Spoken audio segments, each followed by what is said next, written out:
In the words of DJ Khaled, another one. Hey, what's going on, guys? It's Kevin Zwicker from Fast Count coming at you. And before I get into this video, please remember to hit the like button and subscribe. Hit the like button and subscribe. Hit the like button and subscribe. So it's already been a big week for Mercades Mone. Just yesterday, TMZ cracked the news that her and the Beast Mortos are in a relationship. That lucky bastard. But on tonight's episode of AEW Dynamite, which took place in Arena, Mexico, which really felt as if it was a celebration of Lucha Libre wrestling, she comes out of her match against Zeus's as the new CMLL Women's Champion. That is belt number 6 for those who are counting at home. And I know that the first reaction when people hear things like that is to immediately go to the Mercedes Hogan thing, right? Anytime somebody has some type of pull, they always want to sit there and add the Hogan thing to it. Because as we all know, Hogan back in the day had WCW by the balls. You guys can easily Google his contract. And if you do, it is some insane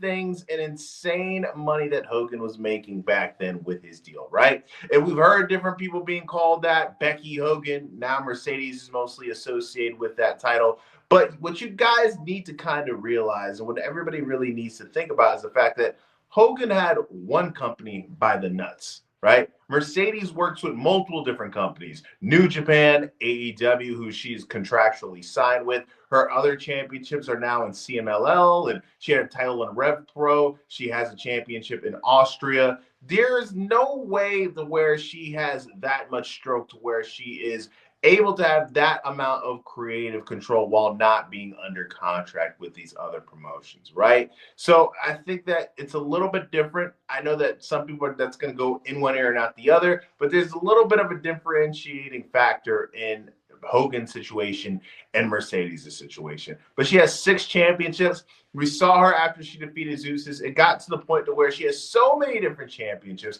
that this woman cannot hold that much gold, right? But we see this video package start playing on the Titantron, which was a little bit different from this show, because if you watch the show, we only got one in-ring promo. That was to open up the show from Hangman. We didn't see any type of backstage segments, no type of promo outside of Hangman. It was specifically wrestling based throughout the night, right? So we see this video on the Titantron, and it's none other than the women's champion, Toni Storm, who we all know Mercedes will be taking on one-on-one at All In. And she's dressed as the woman in red, very reminiscent to Carmen Santiago. We see this video package play, then it goes blank, and then we see Mina Shirakawa, which was the decoy to get Mercedes distracted. And then we see Toni Storm from behind attack her. We get this brawl, this pull-apart brawl, and then we see Toni Storm by the ramp say, "Let the games begin." Now, this is the biggest female match, I think, in the world at the moment. I don't think that there's any other big-time women's matchup that you could think about outside of maybe Rhea Ripley versus Stephanie McHugh than we are getting right here and All In between Mercedes and Toni Storm. And it's very much so leaning to the fact, to me, that I think that we're going to possibly get Toni Storm to be the one who is going to end Mercedes' undefeated streak in AEW. And for me, usually when it comes to big-time streaks like that, I prefer that they're ended by somebody who needs the rub. I know that's always been the big back and forth debate when everybody talks about the Undertaker's undefeated streak when he lost to Brock Lesnar. He was somebody who was already a made man at that point. And to me, Toni Storm is already a made woman in AEW. So I don't know, outside of story progression, what would she gain from ending the streak? I always thought that somebody who's on the come up,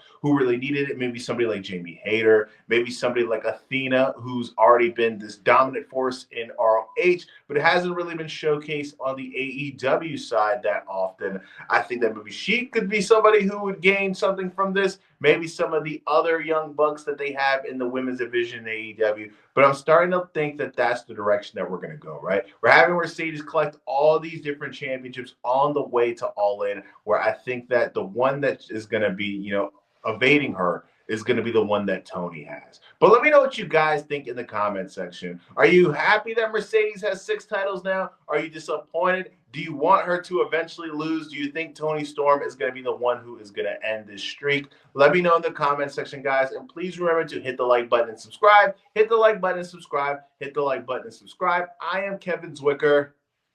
I'm out.